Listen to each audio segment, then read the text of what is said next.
Hai semuanya, Assalamualaikum warahmatullahi wabarakatuh. Ketemu lagi sama aku Hanifa. Apa kabar guys? Semoga kalian selalu sehat, baik-baik aja kayak biasa, dan semangat terus. Untuk kalian yang baru pertama kali nonton video aku, selamat datang. Aku upload video baru setiap hari Selasa, Kamis, dan Sabtu jam 8 malam. Jadi stay tune.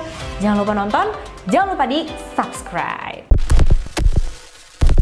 Oke, hari ini aku masih mau membahas tentang wanita mematikan. Nah, wanita mematikan satu ini berasal dari Asia, tepatnya dari India. Dan pelakunya nggak cuma satu orang aja, teman-teman. Gila, satu wanita mematikan aja tuh udah bikin takut, merinding ya. Apalagi kalau ada dua, guys. Bayangin tuh, gimana jadinya ya. Dan korban-korbannya pun memang adalah orang-orang yang nggak berdaya banget. Terus juga gregetan banget sama pihak berwajib di sana. Nggak tahu kenapa ya, kalau bahas kasus dari India tuh pasti gregetan sama polisinya gitu loh, teman-teman. Mungkin kalian akan sependapat juga dengan aku kalau udah dengar ceritanya. Penasaran? Langsung aja yuk kita bahas kasusnya.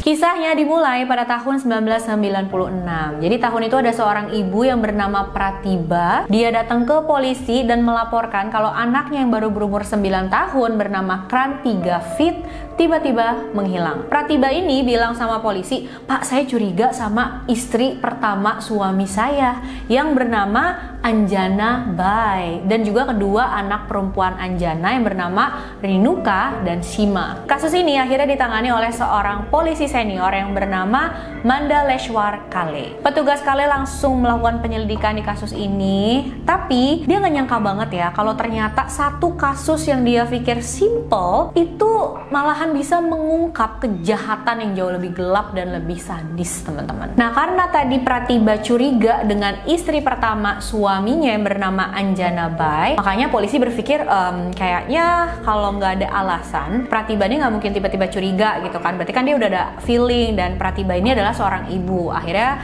petugas pun mengikuti feelingnya Pratiba. Petugas Kale mulai menyelidiki latar belakangnya Anjana Bai, dan ternyata sebelumnya Anjana itu sudah pernah menikah dengan seorang pria dan mempunyai 2 orang anak. Yang anak pertamanya bernama Renuka. Dia lahir pada tahun 1973. Tapi sayangnya nggak lama setelah Renuka lahir, ayahnya pergi meninggalkan dia begitu aja. Anjana harus mengurus Renuka seorang diri tanpa pekerjaan, yang pastinya nggak ada penghasilan, harus ngurusin anak sendiri. Tentunya itu bukan hal yang gampang ya, teman-teman, hal yang berat banget. Dan saat itu Anjana gelap mata, dia mulai melakukan pencurian. Nah, pada saat Renuka berumur 1 tahun, Anjana menemukan cinta yang baru. Dia menikah lagi dengan seorang pria bernama Mohan Gavit.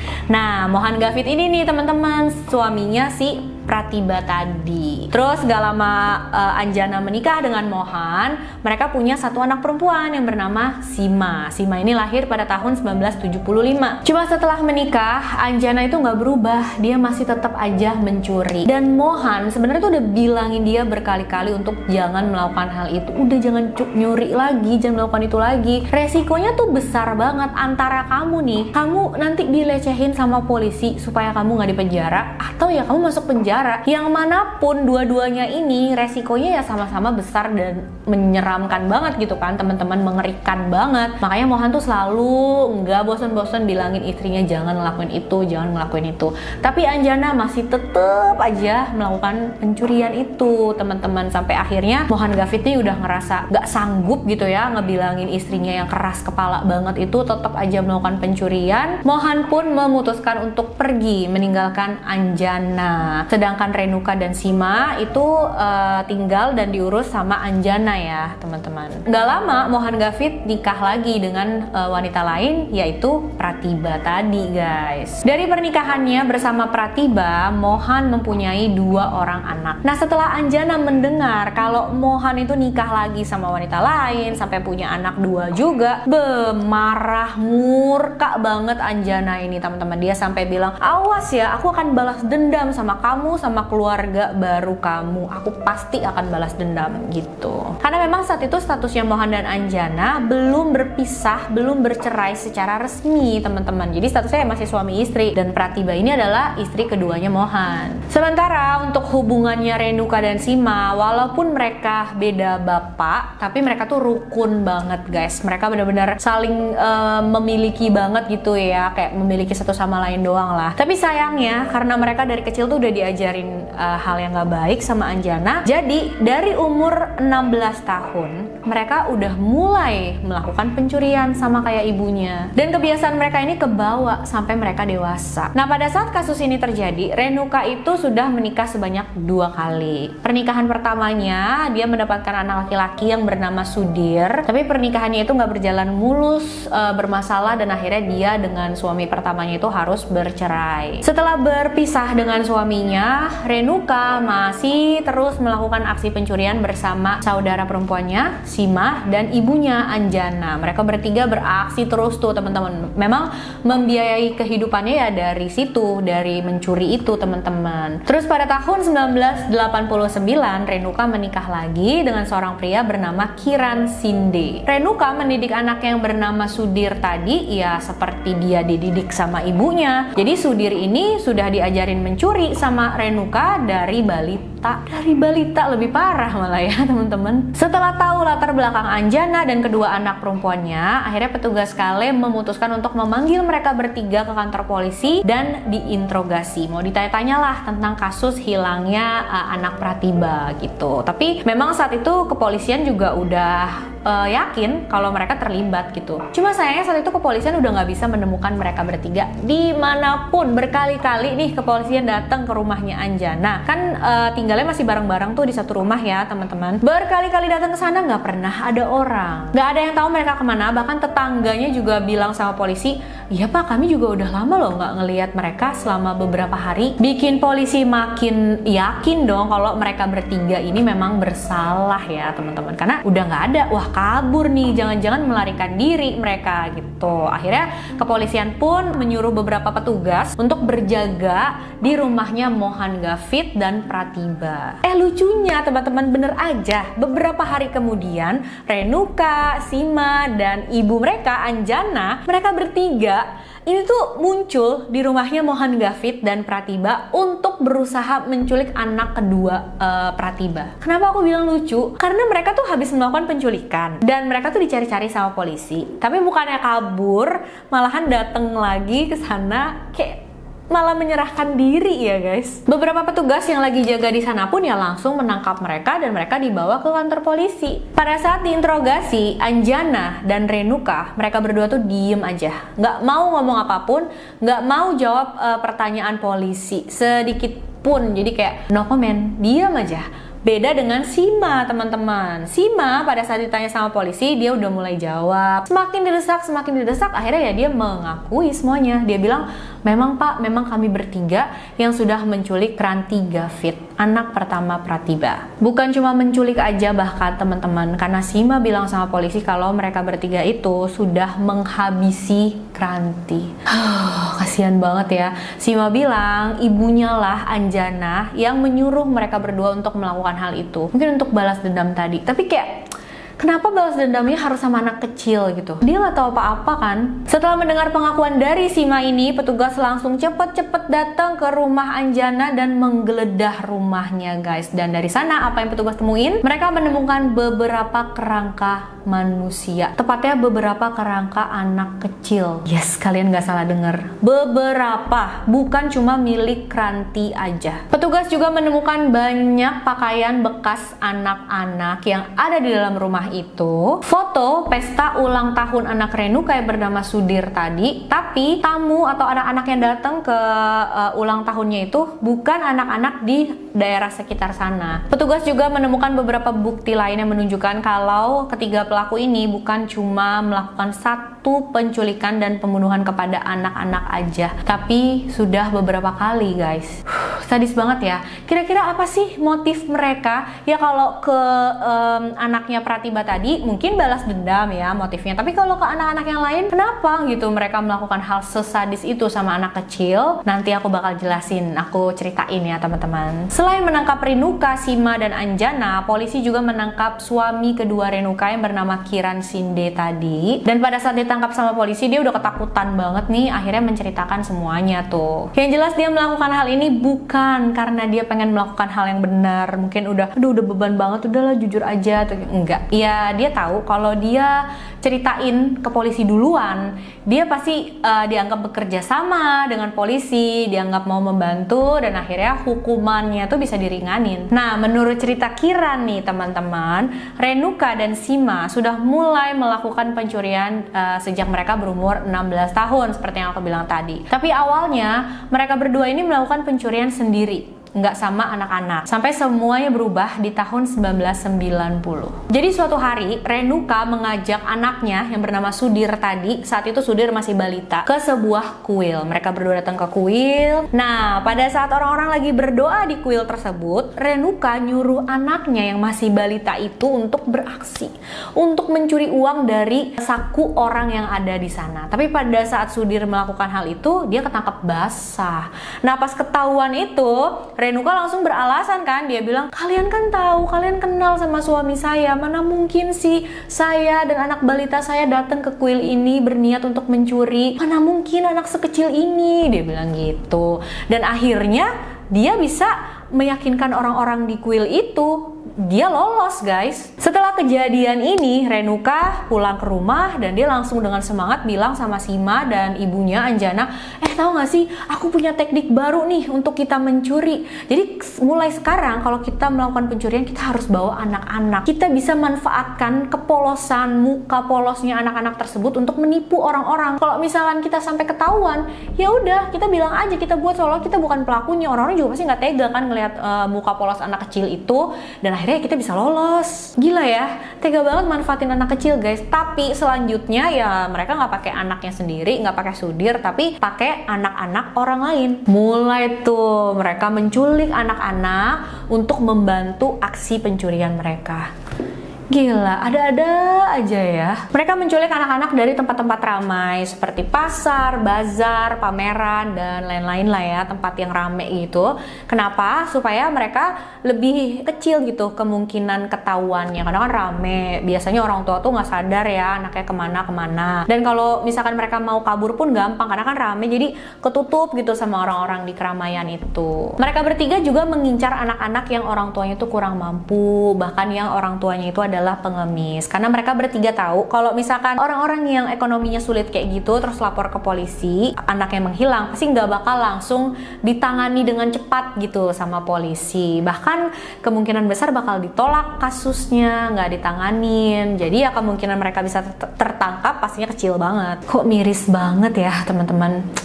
Dan memang pemikiran mereka ini ada benernya, karena mereka berhasil menculik banyak anak loh. Setelah mereka dapat anak-anaknya, mereka akan manfaatin anak-anak itu untuk mengemis, untuk melakukan aksi pencurian. Sadisnya nih teman-teman, pada saat anak-anak tersebut menurut mereka bertiga udah nggak berguna, ya anak-anak itu bakalan dibuang aja gitu di suatu tempat, ditinggalin aja. Sadis banget ya. Kalau beraksi, Anjana itu bakal membawa 2 orang anak. Yang satu umurnya lebih kecil digendong sama dia, satu lagi yang umurnya udah agak besar disuruh melakukan aksi pencuriannya. Kenapa dia bawa 2 anak? Jadi anak yang digendong ini sebagai pengalihan perhatian. Contohnya nih ya teman-teman, suatu hari Anjana beraksi kayak gitu seperti biasa dengan 2 orang anak. Nah pada saat anak yang lebih besar lagi melakukan aksi pencurian, dia hampir ketahuan nih. Akhirnya Anjana langsung melempar begitu aja anak kecil yang lagi digendong itu, dilempar sama dia, dan pastinya itu nangis dong karena sakit banget ya teman-teman. teman-teman. Nah pas anak itu nangis kejer, orang-orang pada kaget kan ngedengernya. Akhirnya perhatian orang-orang itu tertuju ke anak yang jatuh itu. Nah anak yang lebih besar yang lagi melakukan aksi pencurian itu jadi nggak ketahuan dan berhasil. Setelah berhasil ya mereka langsung cepet-cepet pergi. Dan pernah juga nih suatu hari kan modusnya kayak begitu ya teman-teman. Anak yang kecil ini karena mengalami luka yang parah sampai rumah nangis terus nggak mau berhenti nangis. Tapi bukannya diobatin sama mereka, ya namanya luka sakit harus diobatin. Namanya anak kecil bisa nangis doang kan guys, nggak diobatin sama mereka. Apa yang mereka lakukan? Anjana memukul kepala anak tersebut kenceng banget sampai dia meninggal. Tega ya, tega banget, anak balita guys. Dari situlah mereka mulai melakukan pembunuhan juga. Di saat anak-anak itu udah nggak bisa diatur, udah menurut mereka menyusahkan gitu ya, langsung dihabisi. Anak-anak yang mereka culik itu umurnya sekitar 1-5 tahun dan memang jarang banget dikasih makan sama mereka. Gregetan banget ya pengen. Dan ada nih satu lagi kejadian menurut aku ini lebih gilu, lebih tragis, lebih kejam ya teman-teman. Jadi mereka menculik seorang anak berumur 2 tahun. Tapi sampai di rumah itu anak nggak mau berhenti nangis terus gitu. Dan mereka kayak udah kewalahan, udah nggak tahu gimana dieminnya, kesel, marah juga. Apa yang mereka lakukan? Mereka melempar anak balita tersebut dari atas tangga ke bawah berkali-kali sampai akhirnya anak tersebut meninggal dunia. Merinding loh aku, serius. Kok bisa sih anak balita itu mukanya kan kayak nggak berdosa, polos banget ya teman-teman. Dan nggak sampai di situ aja teman-teman. Yang selanjutnya mau aku ceritain ini agak grafik ya. Jadi untuk kalian yang nggak mau denger bisa di skip aja videonya ke menit yang ada di layar ini teman-teman. Oke, untuk kalian yang mau denger. Jadi setelah mereka berhasil menghabisi anak umur 2 tahun itu, mereka memutilasi anak balita itu guys. Habis itu bagian tubuhnya dimasukin ke dalam satu tas, dibawa sama mereka. Mereka mau buang, tapi sebelum buang itu mereka nonton bioskop dulu. Nonton bioskop, padahal mereka tahu dalam tasnya tuh ada. Ini benar-benar iblis banget nggak sih? Ya ampun, bisa-bisanya ya. Kayaknya benar-benar udah nggak punya empati lagi deh nonton bioskop. Setelah nonton bioskop baru mereka buang tas itu, mereka taruh aja kayak gitu di kamar mandi wanita. Aduh, nggak ngebayangin gimana perasaan orang tua balita ini kalau tahu ya apa yang terjadi sama anaknya. Jumlah anak yang mereka berhasil culik itu ada 13 orang. 9 orang diantaranya sudah mereka habisi karena nggak mau bekerja sama, nggak mau berhenti nangis itu ya. Sedangkan 4 anak lainnya petugas nggak bisa tahu mereka ada di mana, keadaannya seperti apa sekarang karena emang nggak ditemukan gitu teman-teman. Jadi ya nggak tahu juga apakah mereka masih hidup atau enggak. Pada tahun 1997 saat persidangan berjalan, Anjana meninggal dunia di dalam penjara. Untuk penyebabnya sih aku nggak bisa tahu pasti karena infonya itu simpang siur guys. Ada beberapa sumber yang bilang kalau Anjana itu meninggal karena sebab natural, karena memang dia sudah tua dan akhirnya sakit terus meninggal. Tapi ada juga beberapa sumber yang bilang kalau Anjana tuh mengakhiri hidupnya sendiri. Jadi ya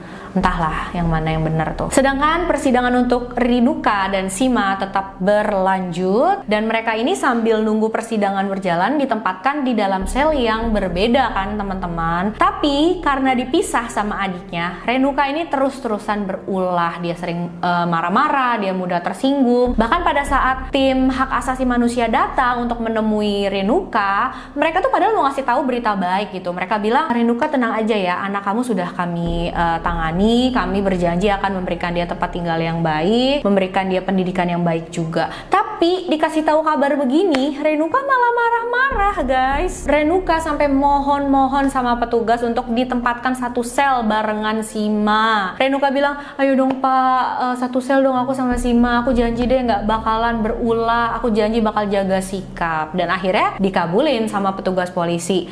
Ditempatinlah mereka di dalam satu sel yang sama. Tapi ada beberapa napi lain juga kan. Cuma bukannya nepatin janji, Renuka pas satu sel itu dia sama Sima itu malah berantem sama napi lain yang ada di dalam sel itu. Akhirnya petugas memutuskan untuk ya udah ngeluarin napi yang lain itu. Jadi dalam sel itu cuma ada Renuka dan Sima aja. Yang menurut aku kenapa?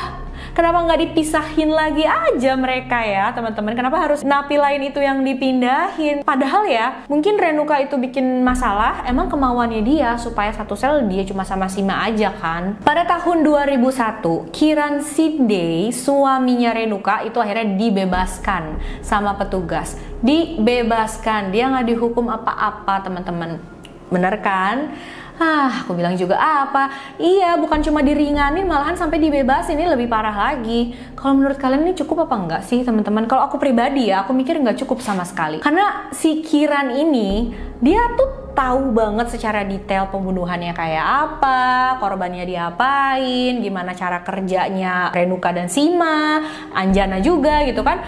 Itu artinya dia ada di situ. Dia ada pada saat pembunuhannya terjadi. Nggak menutup kemungkinan juga kalau dia terlibat malah kan teman-teman. Pengakuannya dia sih, dia tuh nggak ikut-ikutan. Tapi aneh nggak sih teman-teman? Dia tuh, masa sih dia dari situ cuma kayak diam aja ngeliatin gitu kan, rada nggak masuk di akal sih sebenarnya. Tapi oke lah, kita anggap aja pernyataannya dia benar. Memang dia nggak ikutan, jadi dia cuma nontonin aja. Itu pun ya, menurut aku, iya salah banget. Dia nontonin, dia tahu nggak cuma satu anak, tapi ada beberapa anak yang disakitin, yang bahkan dibunuh gitu ya teman-teman. Dan dia diem aja. Dia diem aja nggak ngelaporin ke polisi. Menurut aku sih, ya minimal dia harusnya dikasih hukuman lah apa gitu loh. Nggak dibebasin aja begitu. Walaupun mungkin hukumannya nggak seberat yang diberikan kepada Renuka dan Sima gitu. Tapi ya harusnya dia dikasih hukuman juga. Aduh maaf ya teman-teman kalau aku terlalu terbawa emosi. Kesel banget. Kesel banget. Sedangkan Renuka dan Sima, mereka berdua diberikan hukuman mati. Pada tahun 2008 dan 2009, Renuka dan Sima memohon belas kasih atas hukuman yang diberikan kepada dia gitu. Tapi akhirnya di tahun 2014, permohonan belas kasih mereka itu ditolak. Cuma karena pengadilan itu butuh waktu yang lama banget untuk mencari keputusan tentang permohonan mereka itu, jadi dianggap kayak kok lama sih gitu ya. Akhirnya pengadilan tinggi di sana mengubah hukuman mati untuk Renuka dan Sima menjadi hukuman seumur hidup pada tahun 2022 ini. Jadi sampai sekarang ya mereka berdua masih ada di dalam penjara menjalani hukuman. Dan yes, itulah kisah kita kali ini teman-teman. Aduh. Bingung sih mau komentar apa ya aku ya. Kayak udah kacau banget kondisinya. Ya pokoknya kita berdoa lah semoga nggak ada anak-anak lain lagi yang jadi korban seperti ini. Kira-kira mungkin nggak ya teman-teman di sana nggak ada anak-anak lagi yang mengalami kayak gini? Atau mungkin ya kita berdoa supaya berkurang lah gitu teman-teman. Dan semoga pihak kepolisian di sana juga bisa lebih profesional menangani setiap kasus, nggak menilai dari gimana kondisi ekonomi orang tuanya aja. Tapi ya kalau ada orang tua datang ke polisi untuk minta bantuan, anaknya menghilang, ya dibantu Pak, kasihan. Emang mereka mau minta bantuan sama siapa lagi ya? Nggak ngebayangin deh guys, saat kita lagi kebingungan nyari anak nggak ketemu gitu kan, lu di mana datang ke polisi, tiba-tiba sama polisi dibilang nggak kami nggak bisa bantu. Terus polisi, maaf ya, itu buat apa gitu? Kita memang nggak ada gunanya ya menyesali apa yang udah terjadi. Tapi menurut aku ya ngambil pelajaran dari yang sudah terjadi itu harus. Dan menurut aku dalam kasus ini kepolisian tuh bisa dibilang, aduh gimana ya, kurang cekatan. Seandainya mereka lebih cekatan, mungkin nggak bakal harus ada banyak korban yang berjatuhan begini kan. Setuju gak sih kalian teman-teman? Ya pokoknya apapun pendapat kalian jangan lupa komen ya di kolom komentar. Aku pengen tahu apa pendapat kalian tentang kasus ini. Makasih udah nonton videonya sampai akhir. Jangan lupa like ya, subscribe dan share video ini sebanyak-banyaknya. Makasih, sampai jumpa di video selanjutnya. Bye bye.